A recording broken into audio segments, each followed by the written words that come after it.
So guys, जैसा कि हमने पिछले एपिसोड में देखा कि युन जुआन ने अपने डिवाइन बोन बिस्ट की मदद से किंगी और बाकी सभी पर अटैक किया। वो सभी उस बोन बिस्ट को चोट नहीं पहुंचा पा रहे थे, पर हेपी ने उसे बाइट करके खत्म कर दिया था। फिर अब हम देखते हैं कि चूचू और उशीन सेकंड मेरिडियन फॉरेस्ट में होते हैं। तभी चूचू को एक फेमिलियर ओरा के पास होने का एहसास होता है, जो वांजू होती है। चूचू से देखकर खुश होती है और बोलती है कि मुझे नहीं लगा था कि हम दोबारा मिल पाएंगे। वांजू भी पहचान लेती है ये दोनों जुयांग के डिसेबल है। वो पूछती है कि तुम दोनों अंदर कैसे आए। वो दोनों आगे आकर उसका रास्ता रोक लेते हैं। चूचू से कहती है कि यह जगह जल्दी मेरे मास्टर के कंट्रोल में होने वाली है, जिससे जल्दी ये सेकंड मेरिडियन नष्ट हो जाएगा। अगर तुम बचना चाहती हो तो तुम सिर्फ हमारे एंसेस्टर जुयांग को फॉलो करके ही सेफली बच सकती हो, और मैं तुम्हें गाइड करूंगी। वांजू परेशान होती है। वो पहले तो उन पर अटैक करने की सोच रही थी, पर उसे पता था कि जुयांग अपनी पावर से कुछ नहीं कर सकता, जिससे ये सेकंड मेरिडियन जल्द ही अराजकता में गिरने वाला है। वहीं अब हमें सेकंड मेरिडियन सोल का सीन दिखाया जाता है। हैप्पी ने डिवाइन बोन को पूरी तरीके से खत्म कर दिया होता है। सुनियांग मुस्कुरा रही थी। वो कहती है कि यह काफी अच्छा हुआ। जुआन जी को अभी एहसास होने लगा था कि उनमें जूटोंग के साथ कुछ कनेक्शन है, क्योंकि उनके अंदर उन गॉड की एनर्जी थी जिन्हें जूटोंग यानी जुयांग के मास्टर ने मारने की कोशिश की थी। वो अपने ओरा को फैलाते हुए उनसे पूछता है कि आखिर तुम सबका जूटोंग से काफी संबंध है। किंगी उसे कहती है कि तुम हमें बताओ कि तुम्हारा हमारे एंसेस्टर के मास्टर के साथ क्या रिलेशन है। यिन जुआन को इससे समझ आता है कि वो जूटोंग के डिसेबल के भी डिसेबल है, इसीलिए वो हंसते हुए बोलता है कि तुम सभी काफी वीक हो, इसीलिए तुम ये जानने के योग्य नहीं हो कि आखिर मेरे एंसेस्टर जूटोंग के साथ क्या रिलेशन है। और वो अपने एक एरे को एक्टिवेट कर लेता है। पियाओ लिंगर गुस्से में बोलती है कि तुम किसे कमजोर के रहे हो, तुम खुद कमजोर हो, और तुम्हारी हमारे मास्टर का अनादर करने की हिम्मत कैसे हुई। और वो किंगी के साथ मिलकर एक स्किल को एक्टिवेट करता है। टिंग फेंग भी उसमें अपनी पावर को ऐड करता है, जिससे वो यिन जुआन के अटैक को रोक देते हैं। और अब लियांशु और किंगी उस पर अटैक करने आते हैं। वो अपने हाथों से उनकी स्वॉर्ड को रोक रहा था। वो ईरानी से बोलता है कि तुम कल्टिवेशन लेवल के हिसाब से काफी कमजोर हो, पर तुम्हारा टैलेंट इतना अच्छा कैसे है। अफसोस की बात है कि अब तुम मेरे हाथों मारे जाओगे। और वो उन दोनों को दूर करके उन्हें पीटने की कोशिश करता है। अब टिंग फेंग भी उस पर अटैक करने लगता है, पर यिन जुआन ने उसका स्पीयर पकड़ लिया था और उसे मारने वाला था। पर लियांशु और किंगी उस पर अटैक करने आते हैं, लेकिन यिन जुआन ने अपने डेविल स्कल को एक्टिवेट कर लिया होता है, जिससे वो टिंग फेंग को उसमें फेंक देता है। वो स्कल उसे निगल लेता है। सभी परेशान होते हैं। कोंगयान उस पर अपने पॉइजन से अटैक करती है, पर उस स्कल के कुछ नहीं होता। और अब यिन जुआन उस पर अटैक करके उसे भी स्कल में फेंक देता है। किंगी और बाकी सभी एक साथ उस पर अटैक करने जाते हैं, पर वो स्कल उन्हें पकड़ने की कोशिश कर रहा होता है। और अब यिन जुआन किंगी को भी स्कल के अंदर फेंक देता है, पर अब बर्निंग क्रो को गुस्सा आ जाता है और वो अपने फायर से उस स्कल को जलाने लगता है। लुओ चेन उस पर अपने डेमोनिक ओरा से अटैक करती है, पर उसे कुछ नहीं होता। वो सभी परेशान होते हैं कि वो अब उसका सामना कैसे करेंगे, पर अब लुओ जियान और डोंगमेई वहां जाते हैं, जो अपने अटैक से उस स्कल को नष्ट कर देते हैं। यिन जुआन बोलता है कि 2 लोग और ज्यादा बढ़ गए, पर तुम सभी काफी कमजोर हो, मैं अकेला ही तुम सभी को संभाल सकता हूँ। पियाओ लिंगर कहती है कि ओल्ड फ्रीक अपनी बकवास भरी बातें करना बंद करो। तुम तियानलिंग सेक्ट के डिसिपल को काफी कमजोर समझते हो, पर जल्दी तुम्हें इस बात का पछतावा होगा। यिन जुआन गुस्से में बोलता है कि लड़की तुम सभी काफी एरोगेंट हो। अब मैं तुम्हें अपनी असली पावर का एहसास करवाऊंगा, जिससे तुम मेरे सामने भीख मांगोगे। वो बिना टाइम वेस्ट किए सोल प्यूरिफाइंग फायर को एक्टिवेट करने लगता है। जुयांग को इसका एहसास हो चुका था,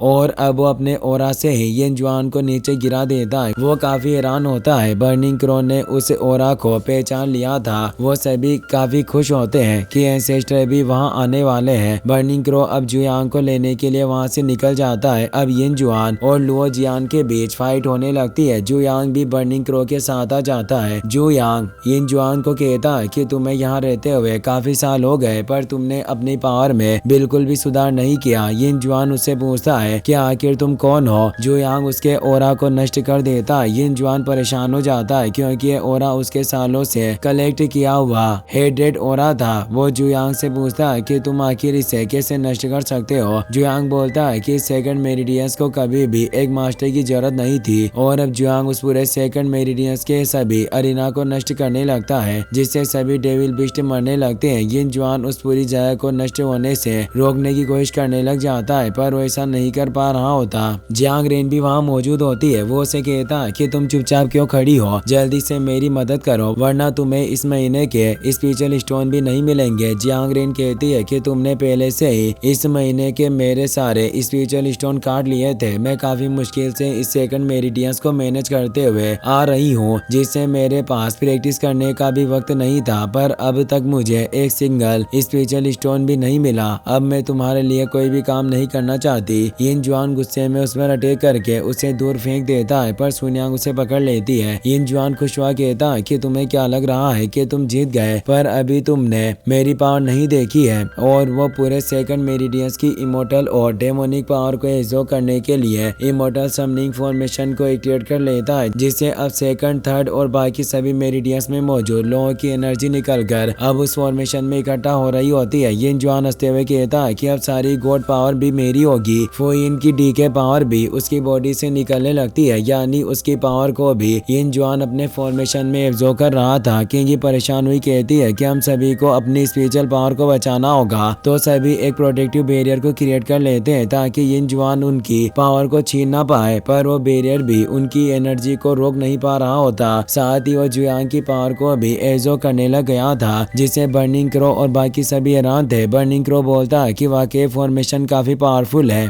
सुनियांग कहती है कि यिन जुआन अपनी पावर के साथ कभी भी ऐसे फॉर्मेशन को क्रिएट नहीं कर सकता, आखिर इसे किसने क्रिएट किया होगा। जुयांग कहता है कि इन हजारों सालों में तुमने मेरे मास्टर जूटोंग के फॉर्मेशन को 20% तक ब्रोक करके इस्तेमाल करने की कोशिश की है। वाकई ये काफी अच्छा है। सभी समझ जाते हैं कि ये इमोर्टल समनिंग फॉर्मेशन जूटोंग ने बनाया है। लो जियान कहता है कि उस समय जब धरती पर 9 गॉड आए थे तो जूटोंग ने उनका सामना किया था और ने मार डाला। जरूर उन्होंने इस फॉर्मेशन का इस्तेमाल किया होगा जिससे 9 गॉड्स की पावर को एजो किया गया होगा। पियाओ लिंगर और बाकी सभी यिन जुआन पर अटैक करने जाते हैं, पर उस फॉर्मेशन की पावर से काफी स्ट्रॉन्ग हो चुका था। वो उन्हें फ्रीज कर देता है, जिससे वो अपनी जगह से हिल नहीं पा रहे होते। टिंग फेंग परेशान होता है तो यिन जुआन कहता है कि इस पूरी दुनिया की पावर अब मेरे कंट्रोल में है, साथ ही तुम सभी की पावर भी मेरे कंट्रोल में है, जिससे मैं तुम्हें रोक नहीं पा रहा हूँ। अब वो उन सभी को कंट्रोल करके जुयांग पर अटैक करने भेज देता है। वो सभी जुयांग पर अटैक नहीं करना चाहते थे, जिससे वो खुद को रोकने की कोशिश करते हैं पर रोक नहीं पाते, जिससे एक तेज विस्फोट होता है, पर जुयांग को कुछ नहीं हुआ था। जुयांग यिन जुआन को कहता है कि तुमने सिर्फ अभी इस फॉर्मेशन की वजह से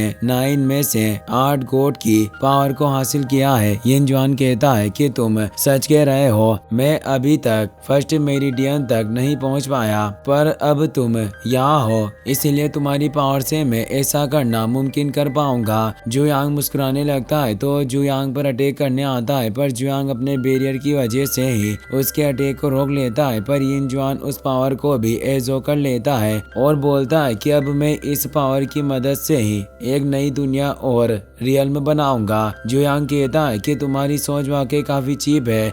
बर्निंग क्रो भी उसे कहता है कि तुम्हारे पास पूरी दुनिया को कंट्रोल करने की पावर है, फिर भी तुम एक टेरिटरी को क्रिएट करने की सोच रहे हो। वाकई तुम्हारी काफी नीच सोच है। यिन जुआन हंसते हुए कहता है कि चाहे तुम कुछ भी सोचो, पर नए रियल्म को बनाना ही मेरा सपना है और अब मैं तुम्हें अपने रियल्म को बनाकर उसके गेम में फंसा दूंगा। जुयांग उसे कहता है कि तुम मेरे मास्टर जूटोंग को काफी लंबे समय से फॉलो कर रहे हो, पर तुम्हें पता नहीं चला कि आखिर वो क्या चाहते थे, और अब वो अपनी एक फिंगर से ही उसे दूर फेंक देता है। यिन जुआन हैरानी से बोलता है कि तुमने अपनी स्पिरिचुअल पावर का भी इस्तेमाल नहीं किया और मुझ पर इतना पावरफुल अटैक कैसे किया, तुम आखिर हो कौन। जुयांग कहता है कि तुम एक बेकार मूर्ख हो। बर्निंग क्रो बताता है कि मेरे बॉस के पास असीम पावर है। जब ये सिर्फ 5 साल के थे तभी इनके पास इमोर्टल जूटोंग से फाइट करने की काबिलियत थी, साथ ही इन्होंने हजारों सालों तक कल्टिवेशन की है। जुयांग यिन जुआन से कहता है कि तुम्हारी सोच छोटी होने की वजह से तुमने कभी अपने सर को भी उठाकर आसमान में नहीं देखा, और अब अपनी पावर से उस फॉर्मेशन को पूरी तरीके से एक्टिवेट कर देता है। वो फर्स्ट मेरिडियंस में जाने का रास्ता है। ये देखकर यिन जुआन चौंक जाता है और वो खुद को कोसते हुए कहता है कि मैं हजारों सालों से इस फर्स्ट मेरिडियन को खोज रहा था, पर ये मेरी आंखों के सामने ही था। टिंग फेंग तेजी से उस फॉर्मेशन पर अटैक करने जाता है, पर वो फॉर्मेशन काफी स्ट्रॉन्ग था। जुयांग सोचता है कि मास्टर वाकई आपने मेरे लिए आखिर क्या प्लान कर रखा है, और अब वो अपनी एनर्जी से उस फॉर्मेशन को नष्ट कर डालता है, जिससे वहां फर्स्ट मेरिडियस में जाने का रास्ता खुल जाता है और जुयांग बर्निंग क्रो और अपने बाकी डिसेबल के साथ फर्स्ट मेरिडियस की तरफ निकल जाता है। इसी के साथ ये एपिसोड यहीं पर खत्म हो जाता है।